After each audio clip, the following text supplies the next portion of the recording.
All right, Essence, go ahead and tell us about yourself. Hello, my name is Essence. My name is Essence Richardson. Business name is Essence by Essence. In my creative disciplines, where do I even begin? So I'm a multifaceted artist. My main disciplines include photography, painting, screen printing, drawing, video work, and color grading. And where are you from? I am from Wisconsin, small town in Wisconsin. Why Essence by Essence? What is the essence that you capture in your art? Essence, life force energy. Some may say soul, some may say origin, some may say star, light, heart. For me, it's all of those things, and it actually happens just to be my name, which is awesome. When I was thinking through taking my photography to the next level, starting to post and do more, it took me a second, but I knew I wanted my name to be involved. And so as a portrait photographer, one of my favorite things to capture is, of course, people. I just loved seeing the energy behind the faces that I was capturing, being able to capture them through candid moments. Maybe they weren't looking or a little bit off guard, and like to really see that light in their heart shine on the image. And I was like, oh my God, it's their essence. And I was like, wait, I'm Essence. Essence by Essence. Like, it was one of those moments, like, it just clicked. And what was so funny is I actually had the name written down for maybe 6 months at the time. I was doing a photography series before I even became a photographer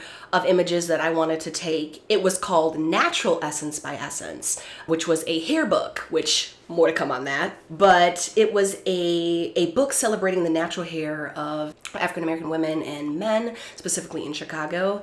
And I had the name Natural Essence by Essence. And it just, as soon as I was looking back at it, I'm like, it's clear, Essence by Essence. And I think right then I changed the name. And it was funny because I was actually talking to a friend about it, about like what I was going to name it and how it was going to happen. And as soon as I changed it, they messaged me and were like, did you just change your name? And I'm like, yes.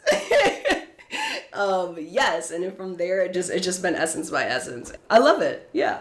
Your photos capture such softness, intimacy, and joy within community. Tell us about your artistic process. I think I have so many processes that differ between mediums.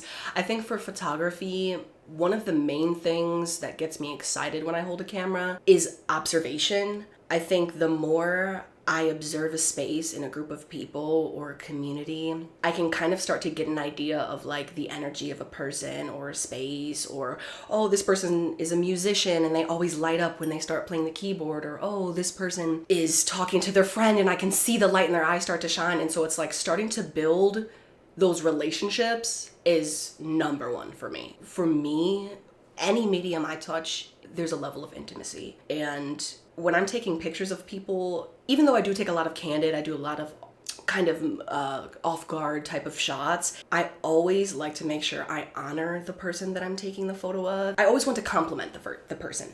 I like to make sure I can capture someone in a way that they would enjoy, and sometimes in ways they may have never seen themselves in. I do a lot of documenting at my church community, and one of my favorite times to take photos is during our meditation session. I have a very strong interest in personal prayer and the way people show up in their practices of prayer and their ways of faith. It has been a real honor to just be able to capture people in those moments, and I think when you take photos that are as intimate as the ones I try to capture, it's all about respect. And honestly, just finding the moment, like when to take your camera out and when not to. Because sometimes, even though, like, yes, it would be an amazing photo, or I would just absolutely love to capture a specific moment, there's like a level of intimacy that I have to balance of like, okay, is this something that is personal to them, or is this something that can be shared with the public? And so that goes into my process as well too. I think, especially in the specific communities that I shoot in, like churches or other kind of sanctuary spaces, there is this line that you have to walk, and I always try to be respectful. So definitely relationship building, making sure to honor and respect the people that I'm taking photos of, and just making sure I can capture them in a way that's true. What about your artistic process in post? How do you let that light shine through? Taking the photo is one thing, and it's its own intimate journey, but honestly, the post-editing process to me is almost just as fun as taking the photo itself. As I'm like learning photography and I'm starting to get a better handle on my identity and my artistic style and the way it shows up on camera, something about color grading, it's really hard to explain. It's almost like painting. One of my very first mediums as a child and becoming an artist was painting. And so I feel like I always have like a love for color and a love for just experimenting with colors in general. And so with color grading, it's like it's like a mix between painting, sculpting, the way you can control the photo. It's such a blend of so many mediums. Just the way a photo can come alive with certain colors. It's just truly breathtaking. A lot of photographers will say, always try to shoot as real as possible when you're in camera. And that's 100% true. I think for me though, it almost adds a second artistic layer to the photography when I'm able to manipulate and control the image the way I like to. And so a lot of the times, like, I'll keep the style natural, but brightening the colors, like changing the tone, it can really just match the essence that I saw originally. It's a really fun process.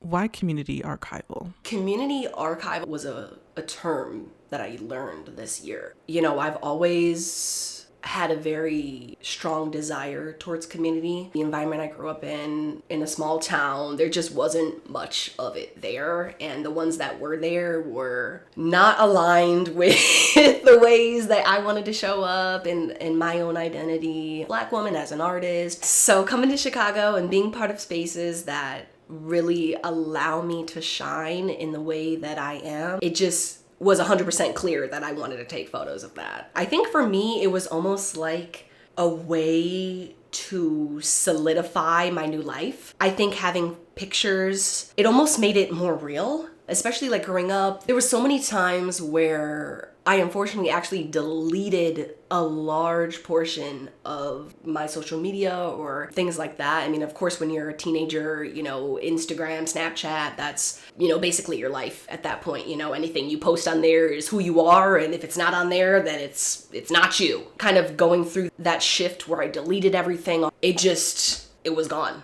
There's just years of my existence that I don't have documented. And for me, there's parts of myself that I wish I could look back on and wish I could just interact with visually and like, oh, what was I doing when I was 12? Like, what was I wearing when I was 13? Like, what was I doing? What did my friends look like? What did my school look like? What did my town look like? Just a moment of just trying to remember. And I think when I came to Chicago, it wasn't honestly like an outward intention or something I even spoke about, but in my heart I always knew like I want to remember my time here. There's something really special about this city, and there's really something special about me being here in this time that I don't want to forget. And so it just became natural. I think the term archivist came from interacting with more documentarians, more historians, more like museum type of photography. And as I was like interacting with it, I'm just like, wait a minute. I've been doing this for like 2.5 years at this point. And so yeah, that kind of just stuck and it feels right. Now that all of those photos of you are gone, do you feel like that version of you is gone too? I honestly think about this a lot. The person in the photos, I don't think that person is gone. I believe she's still inside me. But the part that I miss the most about the photos is my interpretation of the moments. What my eye was drawn towards. What I found exciting at the time. I mean, I can of course recall bands, music, TV, movie, like all those type of things.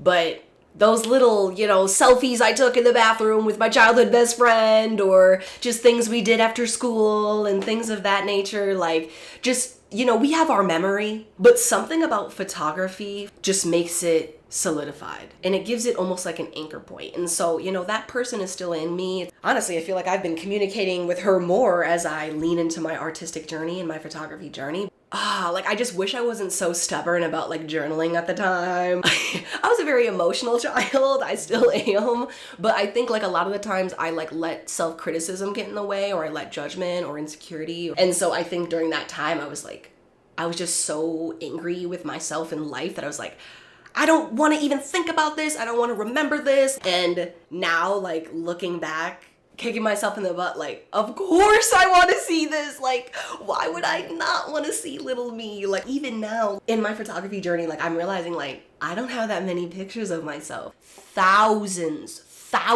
of pictures and videos. Certain people that I interact with a lot, like, I have an entire archive of them, which is something I'm putting together to present. But I'm so grateful and thankful that I started this journey, because when I'm 40, 50, 60, 70, 80, like, all I'm gonna want to do is remember what I was doing in my 20s and what I was doing in my 30s. So yeah, she's still here, but I really wish I could see more about what she was interested in, you know, what she was looking at. That's kind of interesting, because the past version of you through photos exists through the eyes of others, and now the current version of you exists through the eyes of Essence. Exactly. And honestly, like, that really speaks to the name, like, Essence by Essence. It's like, through my eyes, through my own essence, I'm interpreting the essence that you're presenting to me. And that is just one of the most special things to me. Okay. You ate that. Tell us about what brought you here to Chicago. Oh, yes. So the short answer is my mother brought me to Chicago. But the long answer is, before COVID, I was actually looking to leave the US and move to Portugal. If anyone has ever... Oh my goodness, so we're going to talk more about Portugal, but it is just such a magical space. And through the research I was doing, I'm just like, the US is insane. I'm ready to go. I traveled abroad in high school and I really, really, really enjoyed it. And I just knew, like, from that moment on, I'm like, just waiting for my time to finally go ahead and make that jump.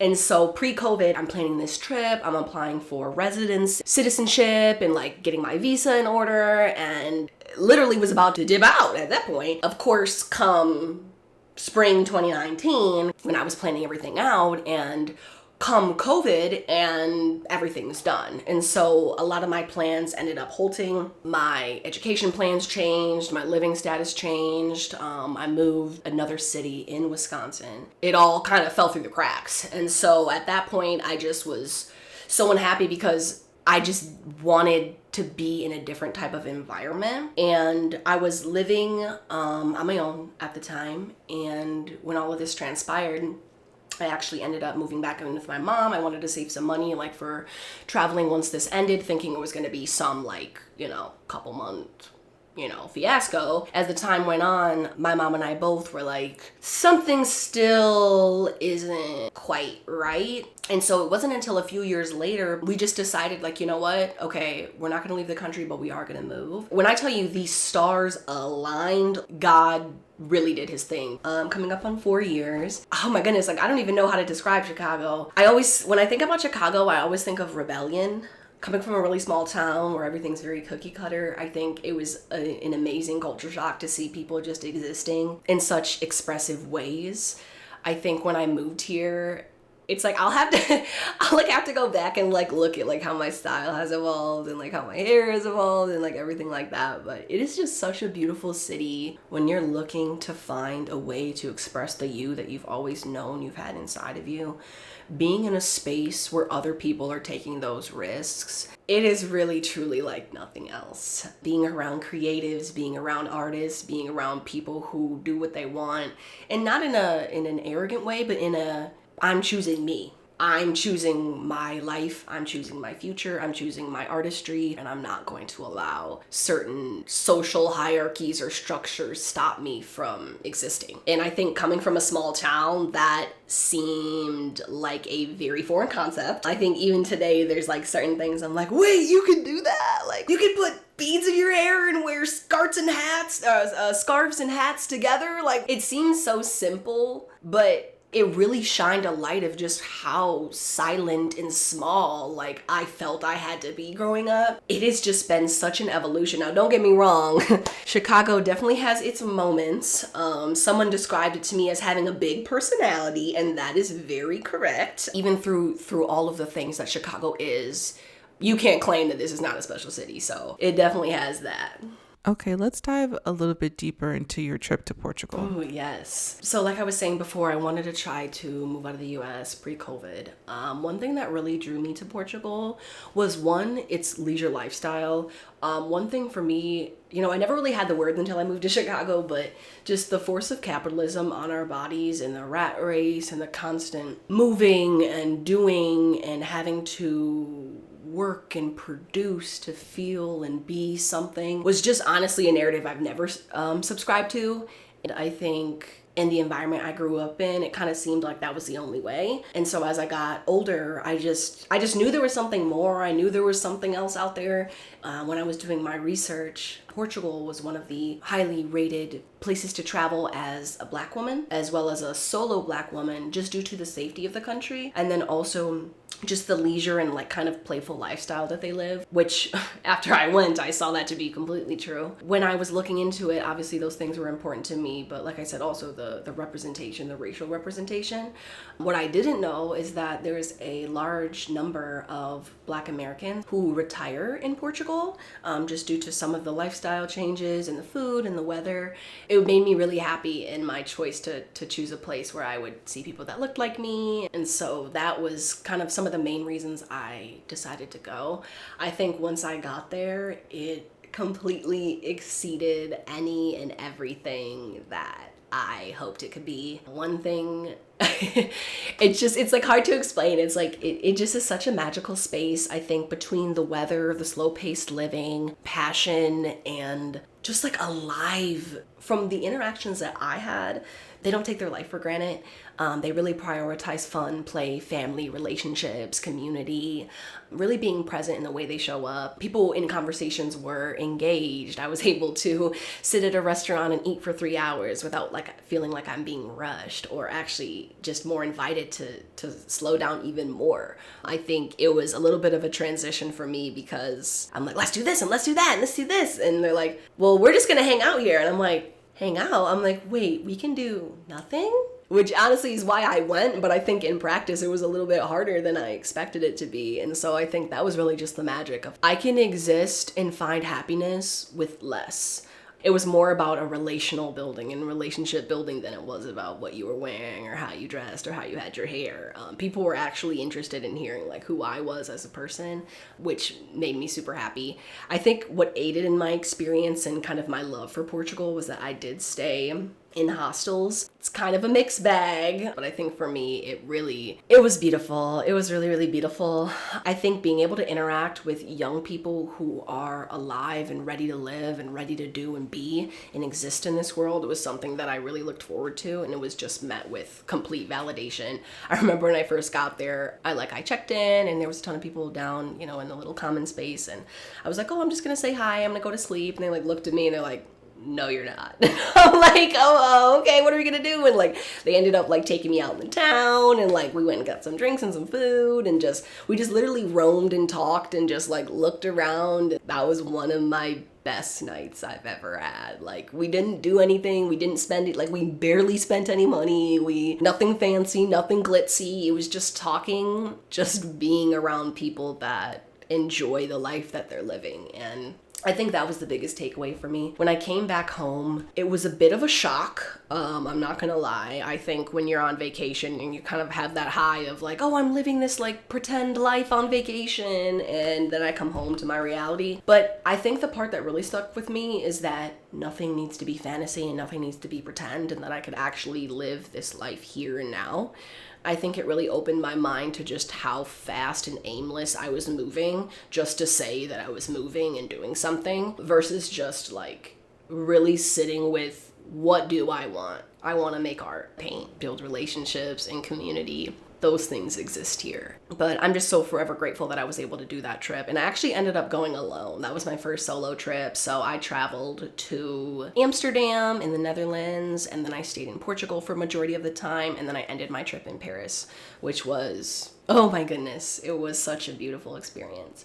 But I think being out of the country and seeing things and ways of life that are different than my own definitely raised the bar for how I want to exist, and how much I allow leisure and play into my life. How did that trip influence a shift in you as an artist? Yeah. So funny enough, I wasn't actually a photographer at the time. And so like I didn't have a camera. I was bringing my phone everywhere. And I was able to capture a lot of moments during that trip. And so I think it really started to open my eyes to beauty. I think I've always been a person to appreciate the small things in life, but I think being in an area where I felt physically safe to exist, I feel like it almost gave me like a sharper vision, if that makes sense. I could actually take in more information that I wasn't wasting, like making sure I'm safe. I think it opened my physical eyes to the beauty that's around me and also just allowed me to be more present in my existence. Tell us about the transition between being an artist for the joy to now being a professional and getting paid for your work.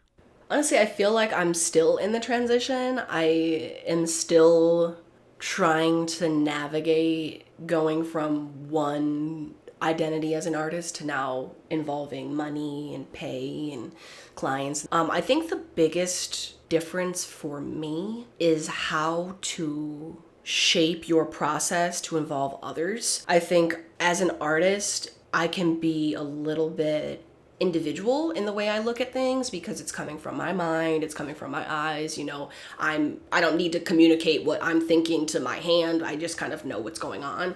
But it was and has been a bit of a shift to be able to one, communicate the ideas that I have for my potential client, and also how to bridge my artistic brain with someone who is a non-artist or non-creative. I think sometimes things just seem obvious to me because that's how I'm seeing them through my artist eye, but something like color or shot style or angles, they were really relying on me to direct and do a lot of that, which is something I love. But I think it was a bit of a transition that I had to not involve them as much. I think I'm like, oh, we could do this, we could do that, and we can do, and they're like, just do what you're gonna do. And I'm like, wait, don't you want to know the colors and don't you want to know that? And they're like, no.